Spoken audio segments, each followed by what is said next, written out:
balloon will like crash into the sun or something if we start exactly. Tragedy of integration.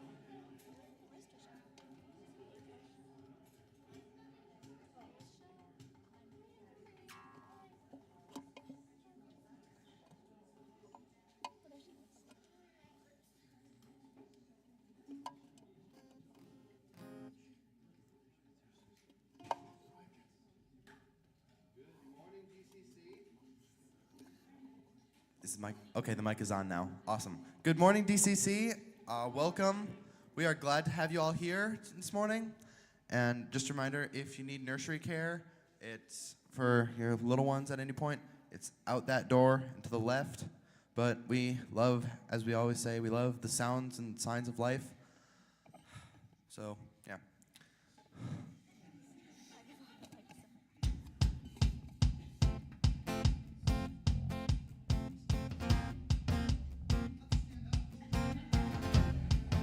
I'm supposed to say that, aren't I?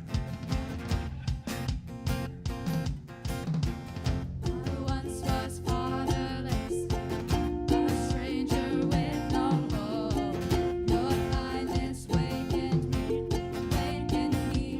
from my sleep. Your love it beckons deeply, a call to come and touch. By grace now I will come, take this life, take your life.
All right, I have a few verses of scripture to start off our morning. The earth is the Lord's and all that is in it, the world and those who live in it. For he has founded it on the seas and established it on the rivers. Who shall ascend the hill of the Lord? And who shall stand in its holy place? Those who have clean hands and pure hearts, who do not lift up their souls to what is false, and do not swear deceitfully. They will receive blessing from the Lord, their vindication from the God of their salvation. Such is the company of those who seek him, who seek the face of God of Jacob. Do you guys want to introduce this one just a smidge? Go ahead. Caleb, tell us what you're thinking. Okay, I guess I talk again. This is a song that is a favorite of our youth group. We've had lots of fun with this. Yep. Right? Yep. Come on, Karsten. Yeah. So, yeah, we love this song, and we're happy to share it with you.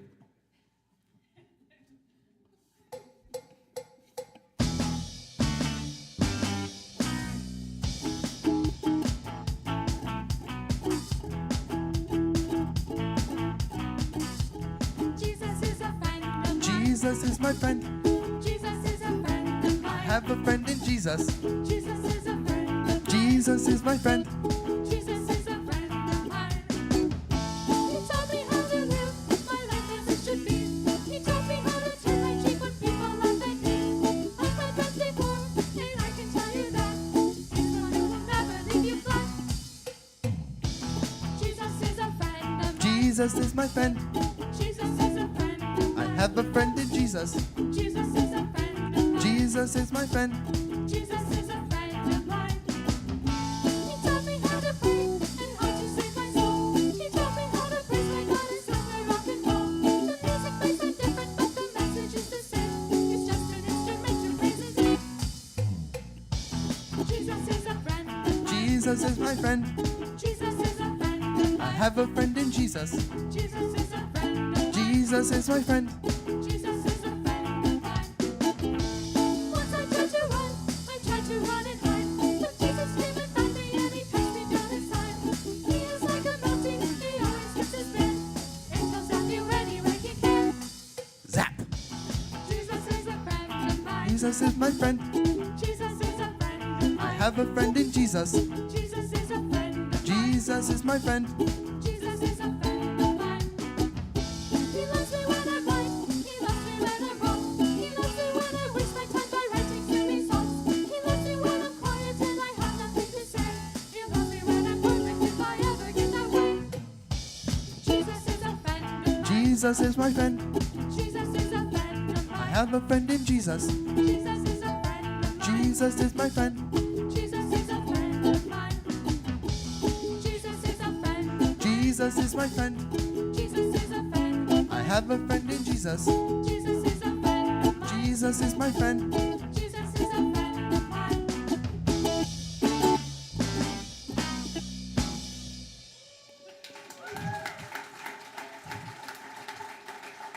You may be seated.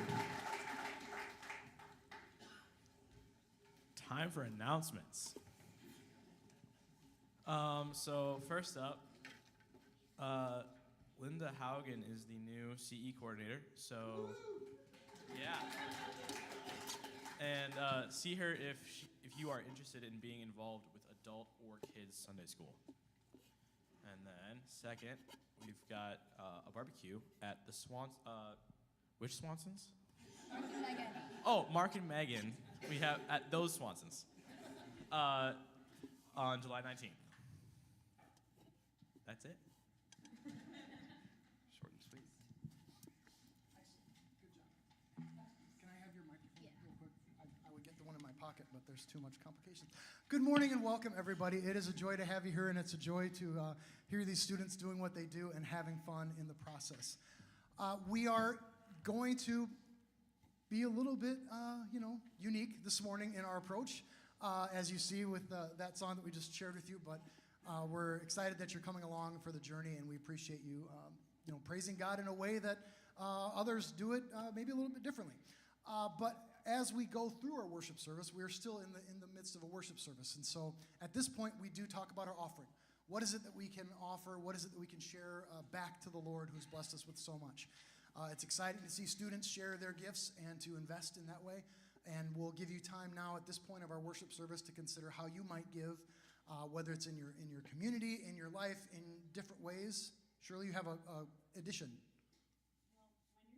Okay, perfect. We'll get to that. So there are ways to give online, or there is a basket in the back if you'd like to leave a donation there. All right, Shirley.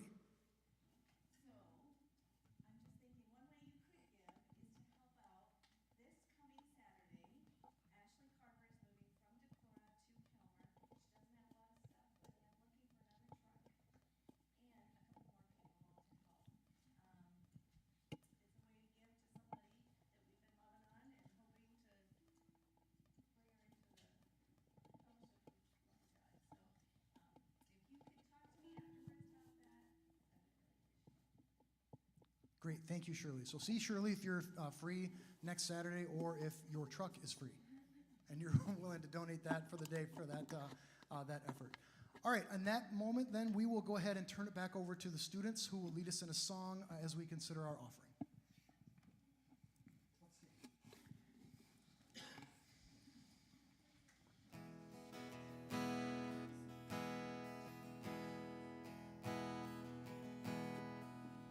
Hold me now in the hands that created the heavens.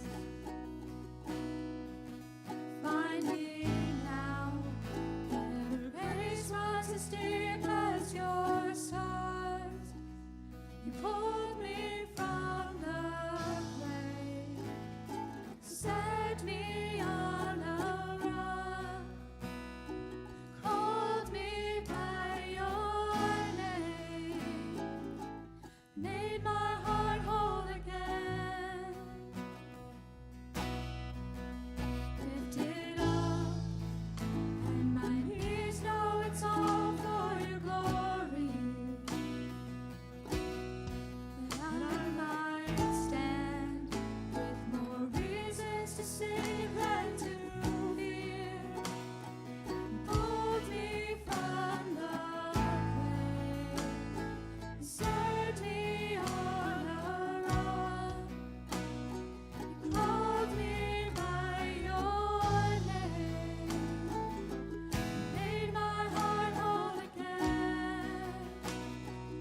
and saying the Lord's Prayer.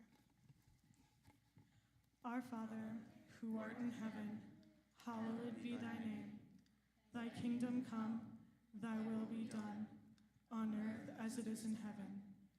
Give us this day our daily bread, and forgive us our sins as we forgive those who sin against us. And lead us not into temptation, but deliver us from evil. For thine is the kingdom, the power, and the glory forever. Amen.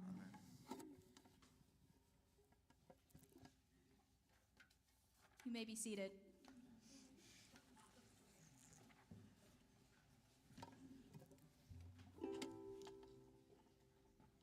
So as the students transition from music and technology to the next phase of our morning, they will come up here and sit in front of you for the first of two sort of group interviews. In case you didn't know it, we just went to the Boundary Waters, which is sort of the whole focus of our time here this morning, is recounting the ways that God moved in our lives in that trip, and some of the fun that happened along the way and some of the memories that we made. So this is the team that went up there a couple weeks ago. They're all relatively unscathed, mostly healed. Does anyone still have mosquito bites that you're nursing? Couple? Yeah? Scars, permanent scars, perhaps? Some psychological.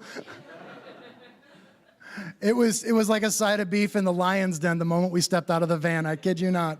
Oh, these people. There's like soap and shampoo all over them. Let's go! And the bugs all showed up. Anyway, we're going to give you a little bit of an idea of what happened on our trip, and I'm going to ask some questions and give them some opportunities to tell some stories. So, the first thing I would like to hear about this is kind of on the front end.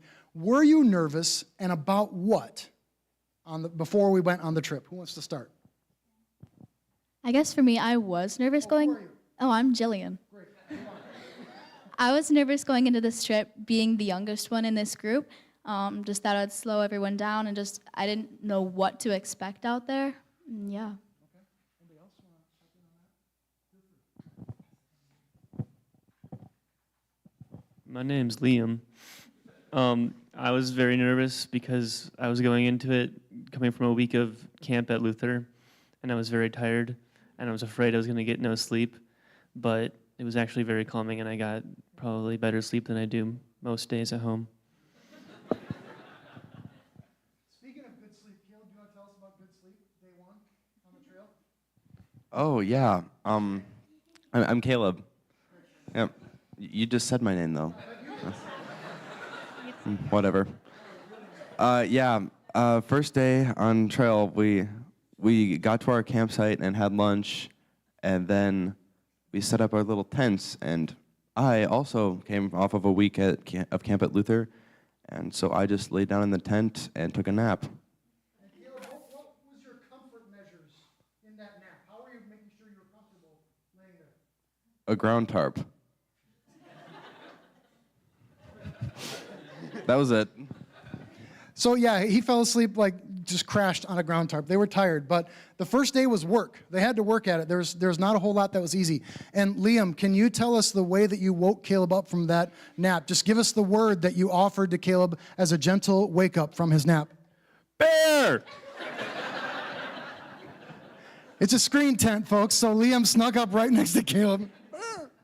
I don't know, did you have a small heart attack? No? Still waking up. Okay.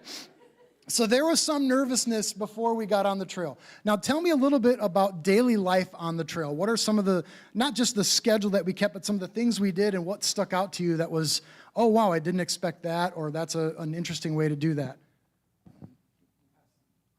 Our fabulous guide, Trisha. Raise your hand, Trisha.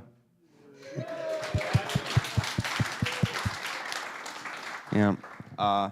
She did something that was really nice, and I had no clue was happening. She gave us a singing wake-up call every day. That was really nice.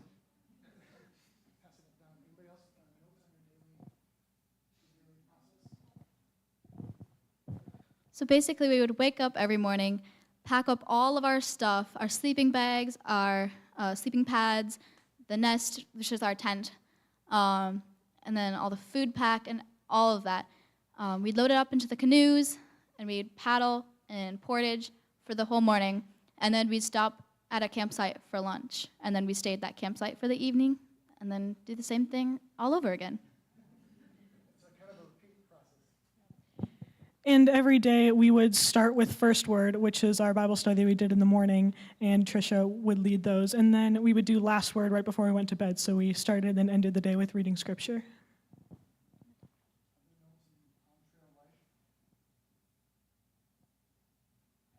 There were so many bugs. It was terrible.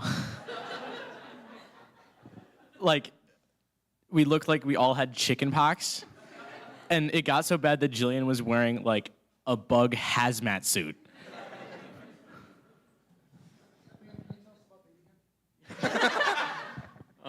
My hand was bitten so many times, and it was so swollen that I looked like I had the hand of a baby because it was so puffy. And then it transitioned from a baby hand to a boxing glove. But now it's back to normal. All's well. Good job. So we're just making memories, one insect attack at a time. So when we first got on trail, so we drove up to Adventurous Christians, which is a little bit west of Grand Marais, Minnesota, about 8 hours in the van altogether. And then we spent the night there after doing some training and then hit the trail the next morning. What were your first impressions of hitting the trail, like your first time paddling with loaded canoes together and your first portage especially? Tell me about your first portage experience. Can I pick on you too? Tell me about your first portage and what your thoughts were going into it. Who are you? I'm Jordan. It was a lot more difficult than I expected. Those canoes are very heavy and on your shoulders. And we described it as like your whole world is kind of under that canoe when you're carrying it. I tried carrying it the first day. So we got on shore and I had it and I was walking and there was a lot of mud in the area where I first started walking and there was like a plank that you could walk on, and so I'm like walking the plank with this canoe on my head and I slip and I fall in the mud and the canoe is on top of me and Liam had to come to my rescue multiple times that day. But yeah, it was a lot more difficult than I had expected, but I got used to it after a little bit. My name is Deborah. I was like, what am I doing here? I was like really questioning myself. I was like, I don't want to go home. It was so hard, but yeah, I survived. So. Talk about yeah. Okay, my first impressions going on the trail, that night, I had made the mistake of wearing short socks, and so all the bugs went for my ankles, and my ankles got super swollen on the first night, and it was not fun, and I was just not looking forward to all the bugs. Our first portage from the van to the water, though, it wasn't as bad as I thought it would be. It kind of had like all that energy still. Yeah, but then later that day, I tried carrying the aluminum canoe, which is the really heavy canoe.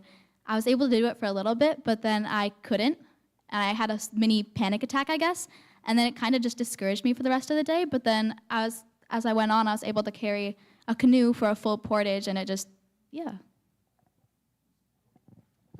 My first impressions of paddling the canoe were awesome. I loved the quiet, the scenery, the community, the determination. It was wonderful. I loved it. And I had the pleasure of being partnered with Ezra for the day, and he carried the canoe from the parking lot to the first lake, and so I said that I would carry it on the first portage, and so I tried. And I fell twice, and the first time I actually got back up, and there was a rock in the middle of the trail with a puddle surrounding it, and I took one step to the rock, but then my back foot slipped and I fell, and I was like in a lunge with the canoe like on me, and Ezra is standing there in front of me. He's like, I don't know what to do. I don't know how to get this off of you. And so I was like, no, it's okay, I got it. And I like pull myself out of the mud and like shoulder press the canoe and then stand up, and it was this huge moment in my lifting career.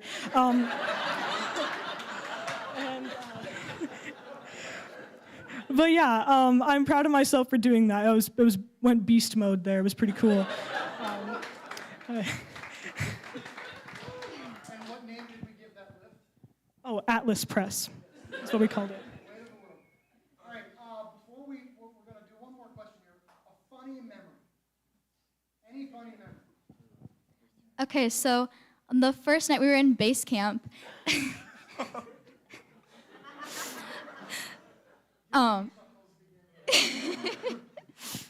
So JJ told us the night before we're getting up early to get to the lodge to get breakfast. So that night, I can swear I heard in my dreams, or I could swear it was real, but apparently it was in my dreams. JJ's like, okay, ladies, grab your Bibles and notebook and head downstairs. I thought it was real. So I sat up, and a few minutes later, I was just like, wakey, wakey, to the room of girls I was sleeping with, and it turned out it was 4 a.m. Which was not quite our wake-up call. No, not exactly. So you guys got the practice week on that. Yeah. Okay, so the first night that we were at camp, we stayed in the cabin, like Jillian was saying.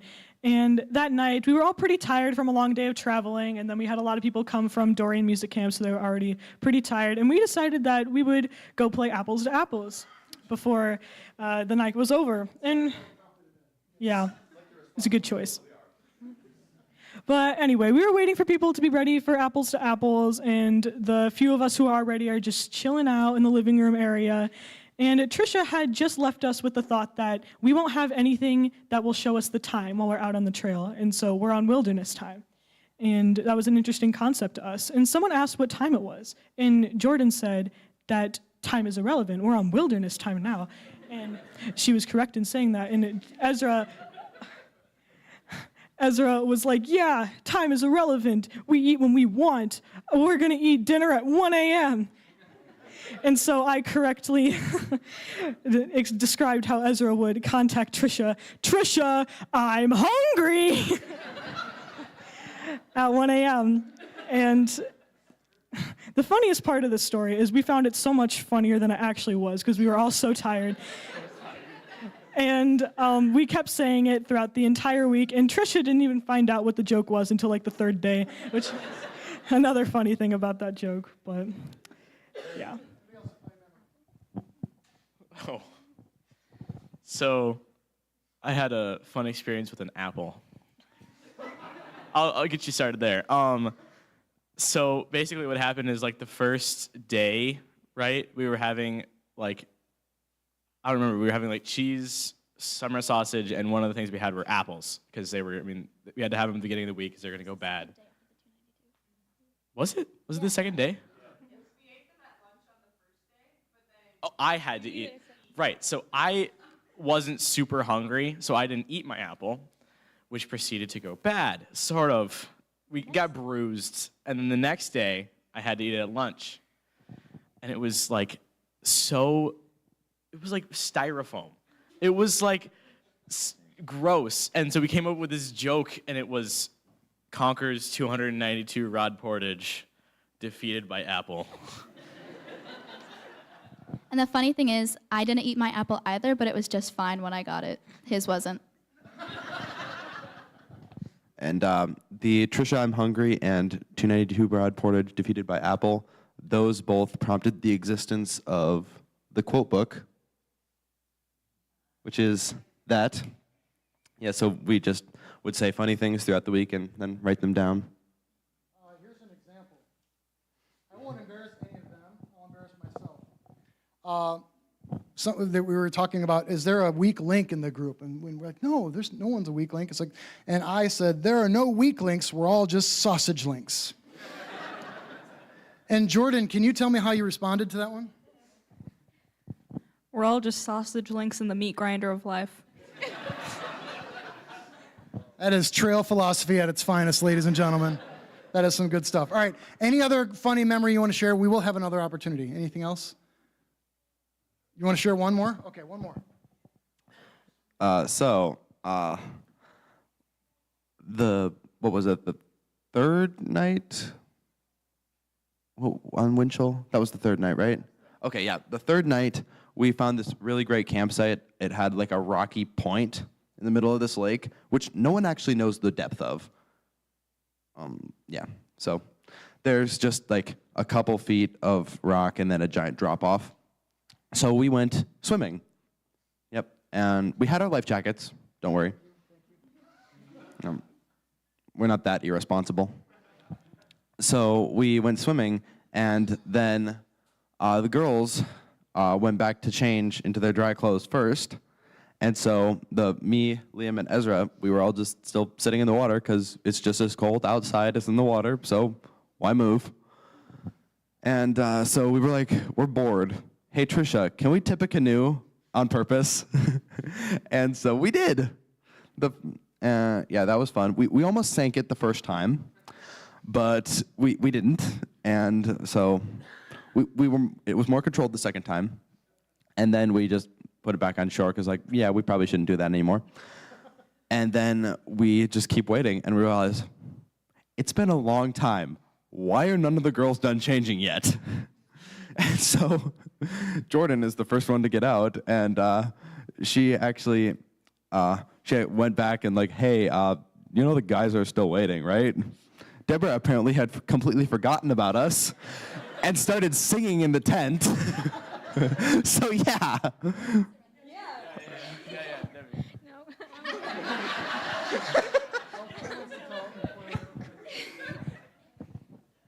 Her favorite song consisted of "Please Have Mercy on Me."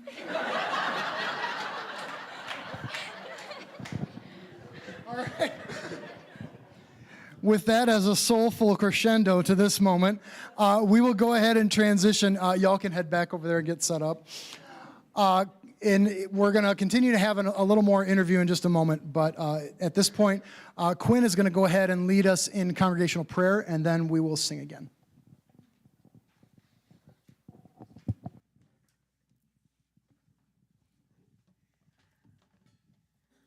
Okay. I have a Bible verse that I handpicked for this moment. Isaiah 58:11. The Lord will guide you always. He will satisfy your needs in a sun-scorched land and will strengthen your frame. You will be like a well-watered garden, like a spring whose waters never fail. I think that this verse does a very good job of illustrating the fact that the Lord is always with us, even in the wilderness. He will give us the strength that we need. This became increasingly clear to a lot of us as we were out on the trail. Every day we found ourselves doing things that we never thought that we'd do. When the journey got hard or we grew weary, we pressed on anyway, because of the strength and determination he filled us with each day. And that just doesn't go for on the wilderness. It goes for every part of our lives. So now let's transition into a time of prayer. You can pray silently or out loud. I'll start us off and close us off. So, dear Lord, thank you for this beautiful, beautiful day when we are gathered here together.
Lord, I thank you for the connections that were made through this community, and I pray that these connections would strengthen throughout the years as we continue to support each other.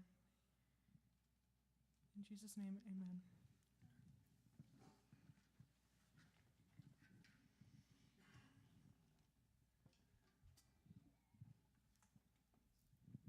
And we'd invite you to stand for this next song.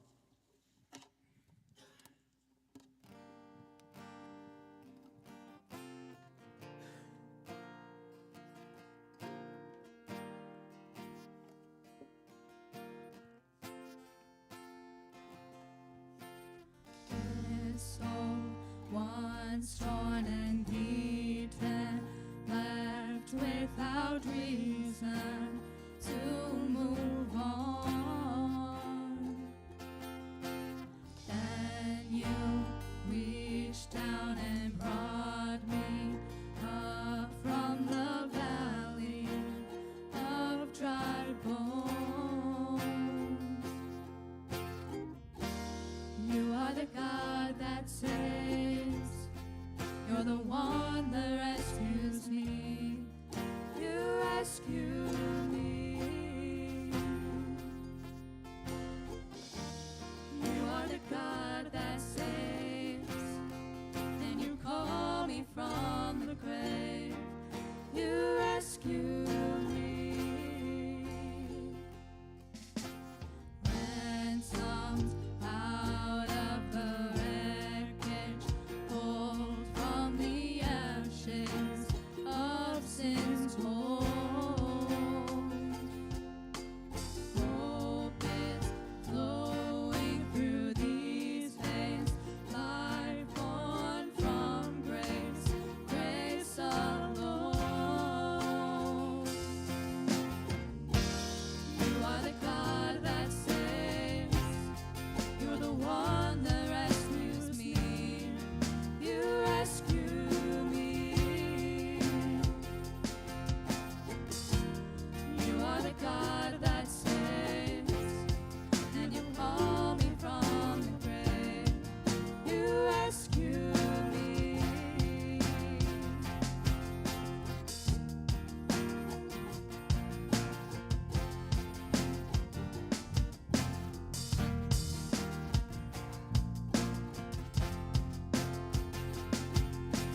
I hear the song, I hear the song of victory ring over me. I hear the song, I hear the song of victory ring over me. I hear the song, I hear the song of victory ring over me. I hear the song, I hear the song of victory ring over me. I hear the song, I hear the song of victory ring over me. I hear the song, I hear the song of victory ring over me. You are the God that saves. You're the one that rescues me. You rescue me. You are the God that saves. Then you call me from the grave. You rescue me.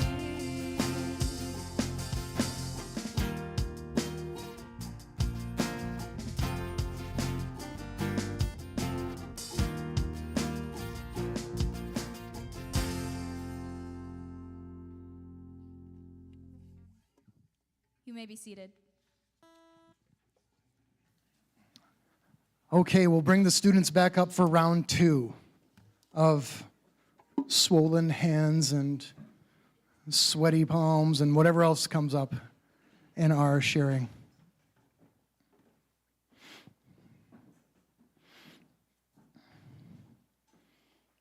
We'll wait till they get settled and we'll experience another common thing that we did. Great, new seats, new people, go. This is what we did every time we stopped in the van. New seats and new people. So we had new conversations, we had new experiences. They said hello to one another. And really it was just to try different snacks that were in the car. I think between the cookies and the fruit snacks and the whatever else we had, we could have driven to Minnesota by California and not gotten hungry on the way there to and from. All right, let me go ahead and cue up a couple pictures. So just to give you a little bit of context, so Trisha, again, our amazing guide, carried a GoPro camera with her all week long. And we were excited to get lots of pictures. And what happened about a third of the way through the trip? The GoPro said, yeah, I'm done. So we have a few. So this is us in the parking lot of our, right at our trailhead. So we trained the day before, and they drove us to this trailhead. We put our stuff on and carried down the trail. What was it, like 120 rods right out of the gate? It wasn't small. Oh, is that just, it felt like 120. Okay, yeah. So just to give you perspective, when we talk about rods, that's how they measure distance of portages in the boundary waters. A portage is a trail between lakes. And so when you get to the end of the lake, you find the trail, you put everything on your back, and you walk to the next lake. And a rod is approximately the length of a canoe, so it's 16 and a half feet. So 320 rods is a mile. And the packs that they wear are anywhere from 40 to 60 or 70 pounds. The lightest boat we carried was between 65 and 70 pounds, and the aluminum was 85-ish. So those are the things that they put on their shoulders with one another's help. And sometimes somebody carried 2 packs at different points. So these are some burly humans up here. Beast mode was sort of like day-to-day mode that they had to go into. So anyway, this is us right as we were about to hit the trail, right at the front end of things. And then this is the after we've all had all of the trail goo washed off of us in the sauna and a dip in the lake. So this is our trip before we got in the van, or that picture before we got in the van and went home. And this is us interpreting that moment a little bit more. So we'll just leave that one up there just for grins. All right, I have a few extra questions for y'all that I'd like to hear what you have to say about this. I'm going to go a little bit deeper. As you look around the group, how did you see others in our group grow or fight through challenges during this experience on trail together? How did you see other people grow? I think I saw a lot of people grow mentally. I noticed just like people feeling very discouraged in the first few days and like not confident, and then like their confidence grew throughout the week, and it's just, I don't know, it was really beautiful to see everyone just, I don't know how do I put this into words, just be able to do it with no problem at all. I knew if I couldn't do it, somebody here was going to do it for me, so that's how much I saw everybody grow.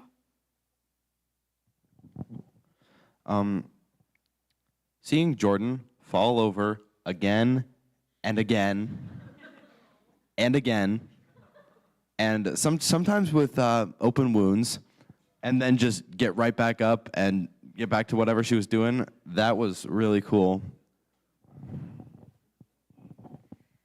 Yeah, I felt like an average of 2 times a day. Most of the time it was like into the water though. But I also saw us throughout the week grow closer as a team and get to know each other better after spending 24 hours a day with each other. We grew a lot closer, so.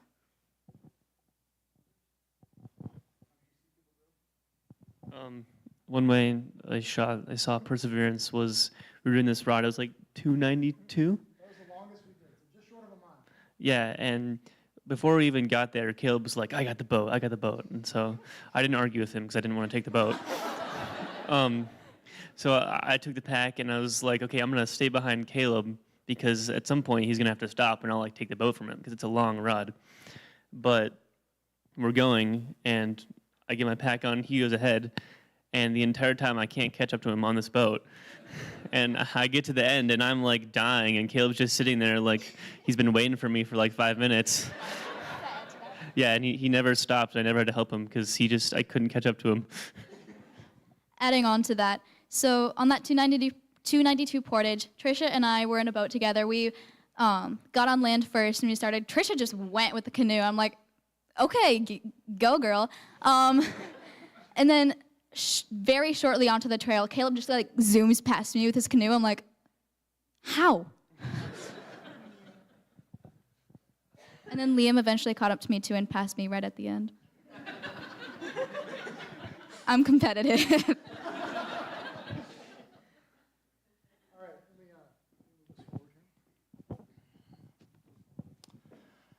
What did this trip teach you about yourself? And then maybe about the others in the group. Ezra. I know I talked about this in base camp at the end. We were being prepared to be asked questions, so we've already done this, sort of. And one of the questions was like, what did you learn about yourself and your role in the group? And I kind of just said, I just learned how, like, when I needed to step in, when I learned to know when to step in for people and when I needed to let them learn for themselves and be able to, like, Atlas press, honestly, like, that type of thing. That's what I really learned about myself, is that I needed to let you guys learn and also be able to help you guys when you needed it. For me, I learned to trust myself on this trip. So for the first 2 days, I tried the canoe once. I couldn't really get it. So then on the third day, I was with Jordan, and I was like, hey, I can try the canoe on this one. It wasn't the aluminum. It was a little lighter.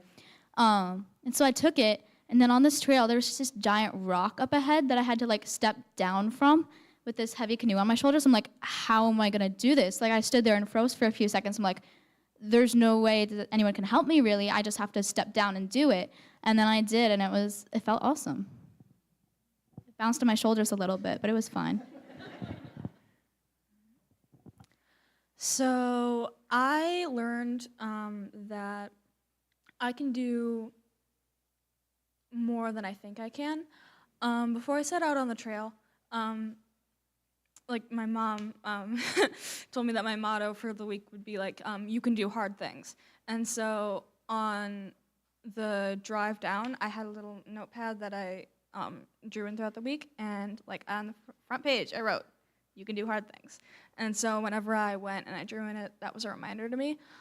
But yeah, I just learned to, like Julian said, trust myself, and I can do more than I think I can, so.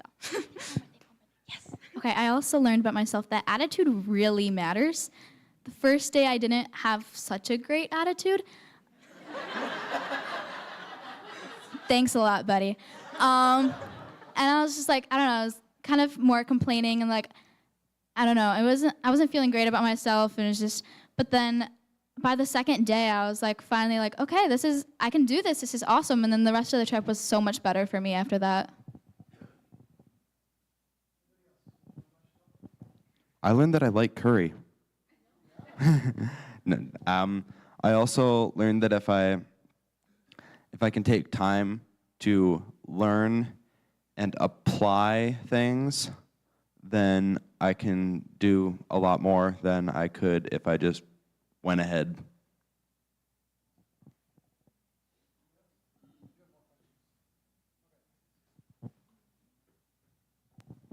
Okay. Tell me how this trip was good for you. I'm assuming it was good for everybody. Show of hands, yes? Yes? Okay, good. Deborah got it. We got a thumbs up. Good. Tell me how this trip was good for you specifically. Get us started, Julian. Okay, it was good for me just to get away from everything, to take a break. Like, no phones for a week. You don't even have it with you. And really just, I connected with these people so much more. And it was good for me to learn about myself, like we were just talking about, and gives me encouragement for whatever I face in the future, that I can just trust myself and do it. I think it was good for me to like have a challenge where it was like there's no choice to give up. It wasn't like you're on the trail. There's no, like, you don't have any chance to stop, because if you stop, like, there's nowhere else to go. Like, you're going to your campsite. So I think it was good to have like a really good challenge where there was like no point where you could like opt out and say I'm done, because like once you were in there until you were done. And yeah, going off of that, it was a good challenge. It was good to see the results of perseverance on a hard journey. And like Jordan was saying earlier, it can feel, when you have that canoe on you, you can physically feel your world getting smaller. And it's very easy to feel like this is where you end, this is where you collapse, and you can just give up in that moment. But if you keep your eyes on the path ahead and keep your head up and keep going after the mistakes, then it will be rewarding. I feel like mostly this was like a physical challenge for me. I kind of I think it was the 164 portage. That was like just over half a mile, and I was carrying the aluminum canoe. Very painful. I kind of just went to a really weird spot in my head. Well, this is the mental part. I just went to a weird spot in my head where I'm like, well, this hurts. I'll just use blind rage to like get me through this. So I was just like, just like literally going through trees. That was like the mental aspect of it for me. But I think that physically for me, like I'm a football player. So like if I can carry like the equivalent of like a 12-year-old for like half a mile, a 6'5", 280-pound lineman isn't that hard, right?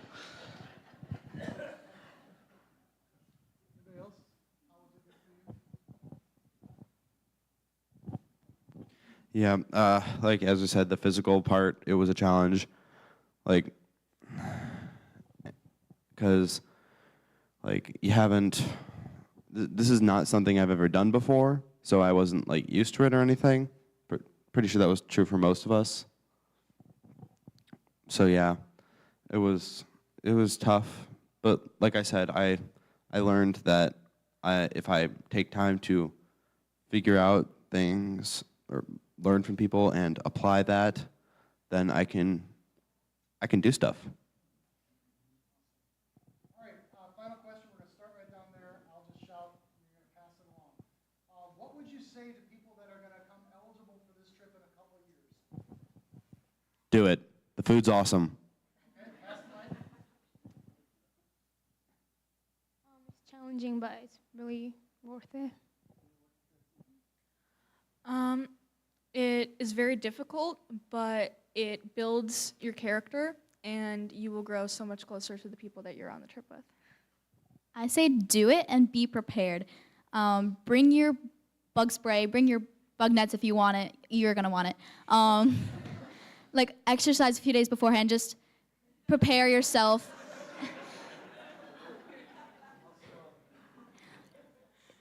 Just prepare yourself and yes. Yeah. Yeah, you should definitely do it. Just know that it's not going to be easy, and sometimes it's going to be very not easy, but sometimes that's good, and it's good to have a challenge, and that you shouldn't back away from it even if you think like you can't complete it, because you probably can. Obviously, do it. Kind of like what Jillian was saying. Bring a gallon of bug spray, and you'll be fine. Yeah, we like Liam had the biggest thing of bug spray, and he had like a fifth of it left. I ran out in like the first 3 days, and I had one that was like 16 ounces. It was ridiculous. Take me with you?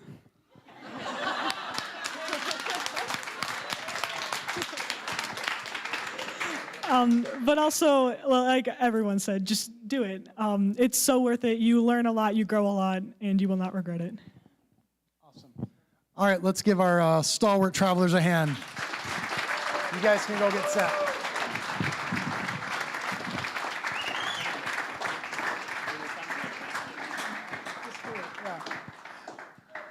We'll sell the audio to Nike, so just do it. So I've got a couple moments here. I want to share some of my own reflections with you about the trip and what our experience was like. I've got some thank yous. I've got some random things to share. Thank you so much to every person that showed up to send us off on our departure day. So many that weren't directly connected to the trip showed up just to bid us a fond farewell. That spoke volumes to this crew.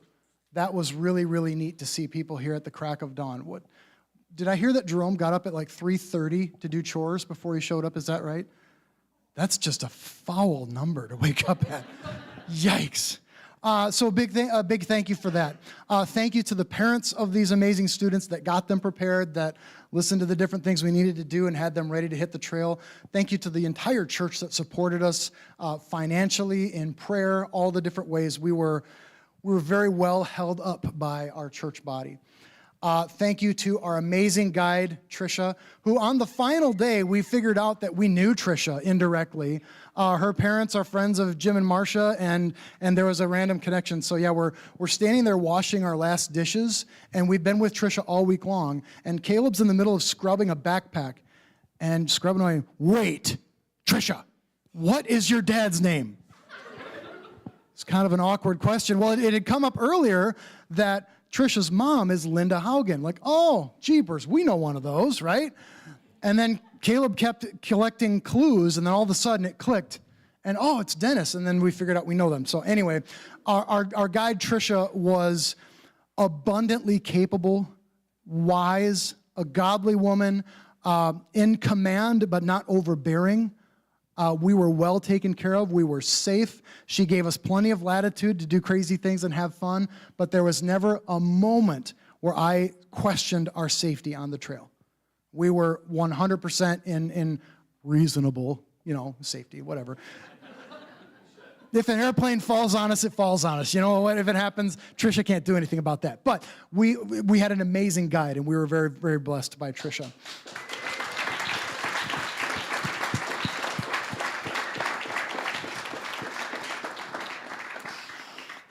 I was blessed by these students, by watching them work through difficulties, by seeing them grit their teeth at challenges, by seeing them disappointed in themselves and then rally the next time around, by seeing them take a challenge that had defeated them previously and step back up to it and say, I'll do that again.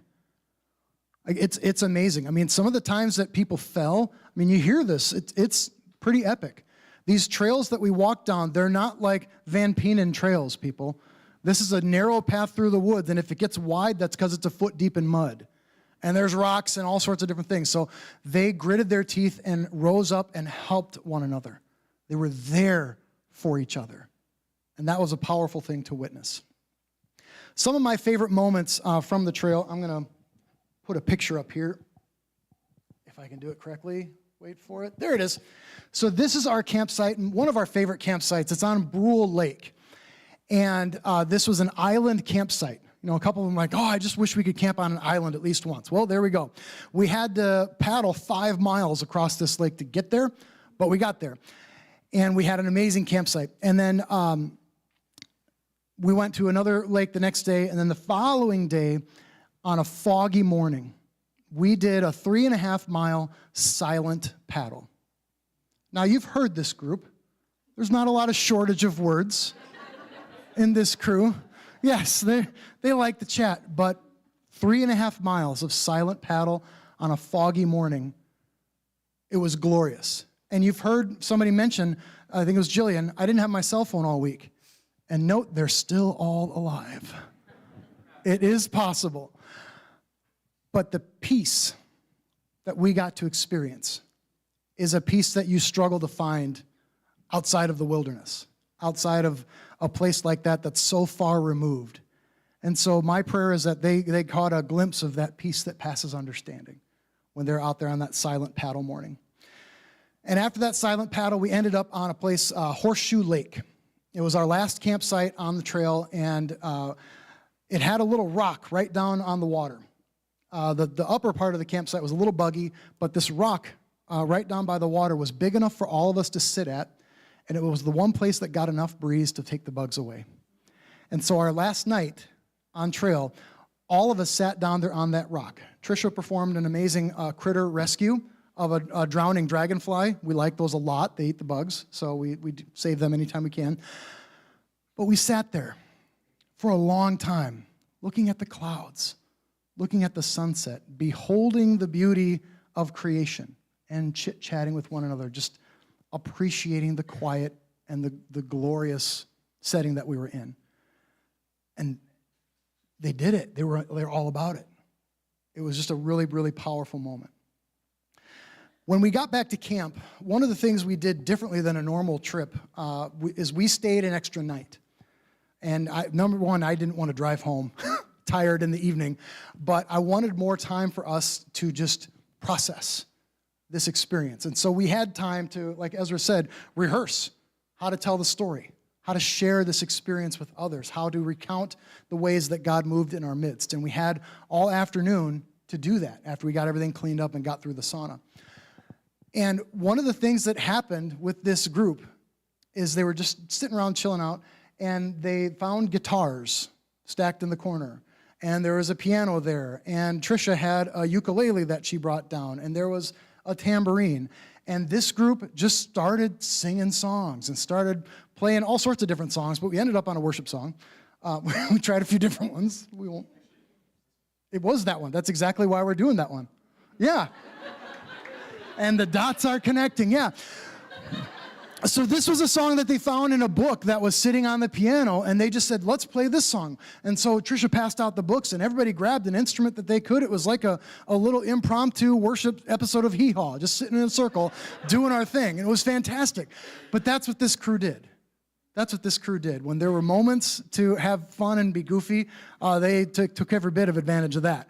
But we also had these beautiful moments of appreciating creation, of helping each other out, of praising God as we sat sort of in the aftermath of this amazing experience. And so what I will do to sort of cap off our time here is remind you of something that Trisha taught us on trail. One of our evening devotions, they're all about trees. Her parents would be so proud, arborists. One of the trees that Trisha taught us about is the jack pine. And some of you may know this about the jack pine. The cones of the jack pine are these small, really compressed, super hard things. Like if anybody ever throws a jack pine cone at you, it hurts a lot. The reason they're like that, they're known as a serotinous. Yes, got the term. Thank you, Google. A serotinous cone. And what a serotinous cone is, it doesn't open without heat. So the jack pines are the ones that grow first following a forest fire. They almost have to burn in order to open and spread their seeds. So in order for them to grow, they have to burn. They have to go through that crucible. These students went through a crucible, physical and mental, and spiritual, because we did not slack off on our studies either on trail. And I'm hoping through that difficulty, through getting up when they fell down, they learned that they can do that the fires won't overcome them, that it helps them grow. And so I'd invite you to join us now as we sing this final song. We'll celebrate a little bit about God's kingdom and the ways that we grow together. Let's stand and sing.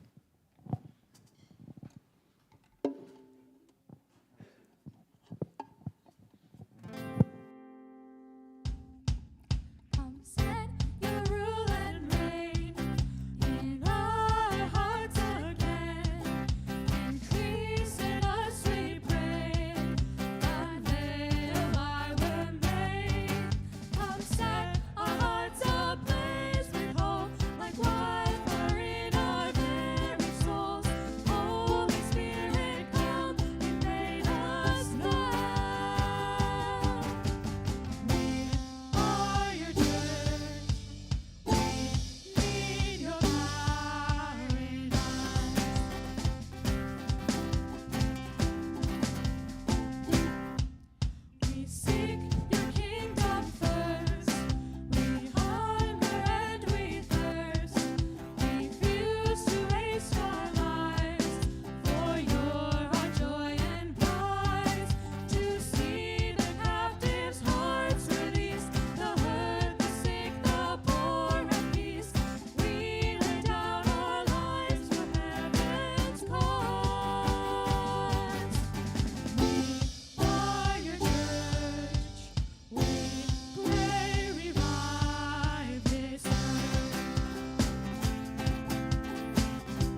Well, that's all we got for today. So,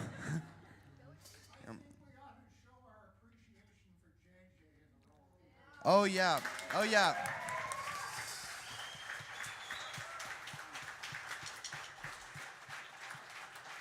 As a team, we all really just want to thank JJ for everything that he's done, for planning this trip and planning this service for us. And he's just prompted us to grow in so many ways. And he's just been a real awesome dude. And so we have a card for him. So yeah, JJ, you're awesome. So here's this card for you.